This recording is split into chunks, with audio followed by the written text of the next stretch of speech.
I'm going to tell you today why you should be uncomfortable in your life.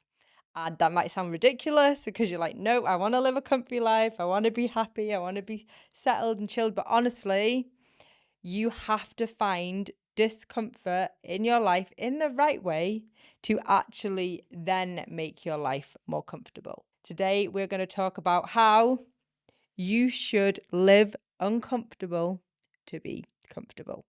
And a lot of this is going to be based on your comfort zone because the comfort zone looks different to each person, and your comfort zone shouldn't always be perceived as a negative thing. I think a lot of people perceive if you're in your comfort zone, then you're not challenging yourself, you're not growing. Like they say, growth is made outside the comfort zone. Completely get that. And that is absolutely right to a degree, for sure. But the comfort zone can be adapted, it can be different, and it can adapt for you. Like my comfort zone has changed a lot over time. And at one period, the comfort zone for me might have not been very challenging, and it would have been a place where I would be uncomfortable in myself, but comfortable in day to day life.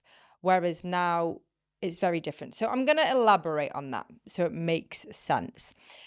But you're always going to face discomfort in life, but you get to choose what kind of way you have that discomfort. So when I say that I have been in a comfort zone previously, that I felt discomfort in myself, but comfort in my life, what I mean by this is I wouldn't go to the gym.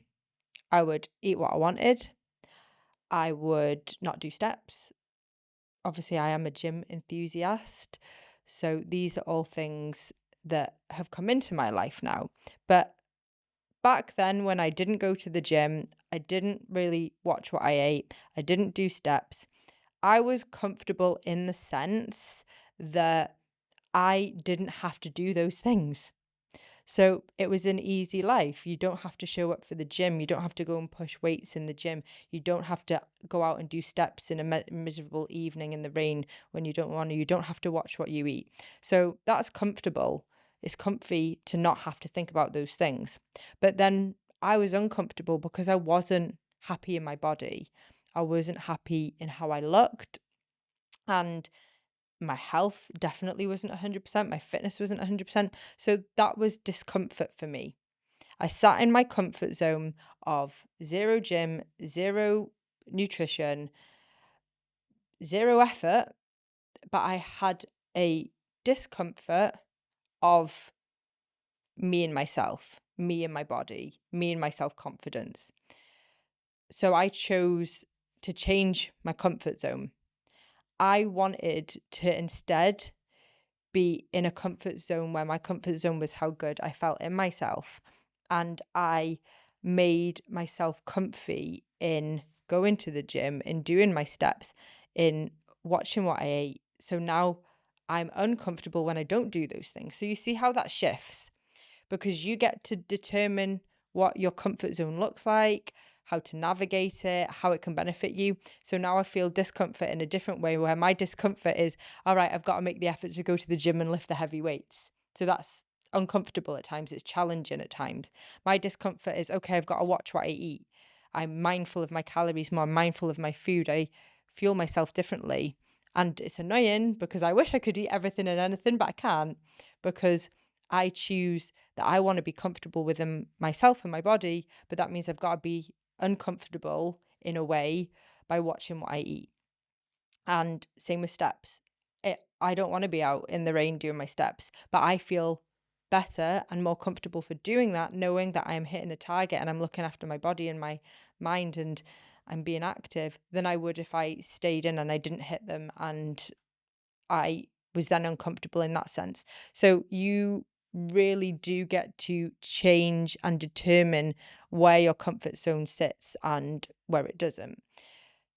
These shift over time, and sometimes it can be very like momentary.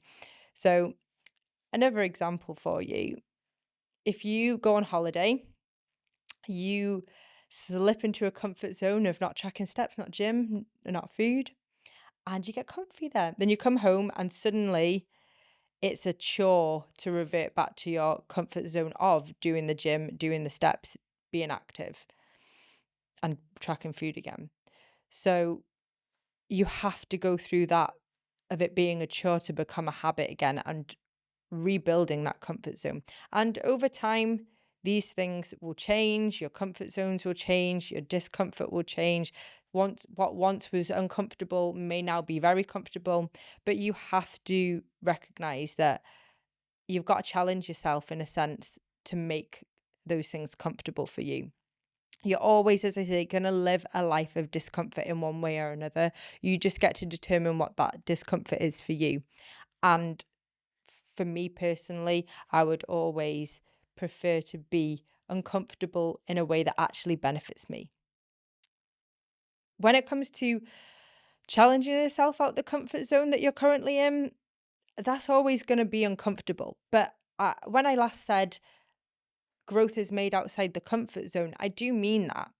So, in order to see growth, in order to see change, you have to be active in doing something. You can't want to be different and not carry out an action to make something different. If nothing changes, nothing changes.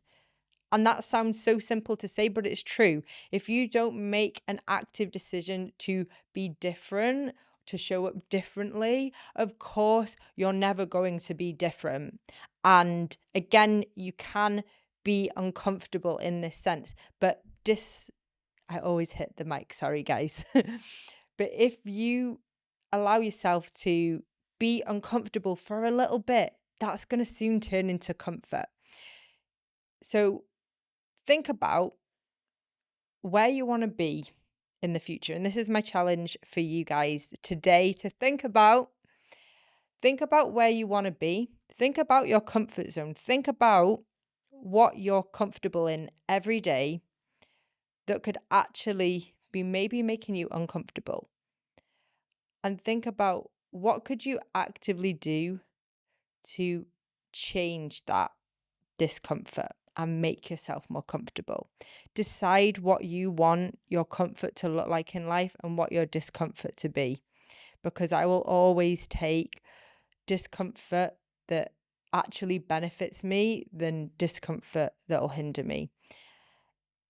If you aren't sure kind of where this is at for now, it's hard to navigate. 100% it's hard to navigate. But just take a look at your day-to-day life, take a step back and think about the things that you don't feel good in. And think about why you don't feel good on them. Make a list, write it down.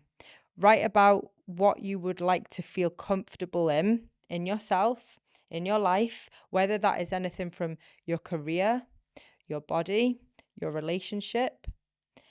And then think about the things that you may need to change about these in order to make them more comfortable for you. And let me know how you get on with that. Challenge yourself with it. Write it down. It's always good to write things down. I write everything down. I've always got this with me because this literally leads my life. But write it down, challenge yourself, find what you need to change. And it might be uncomfortable to change, that will actually result in you feeling comfortable.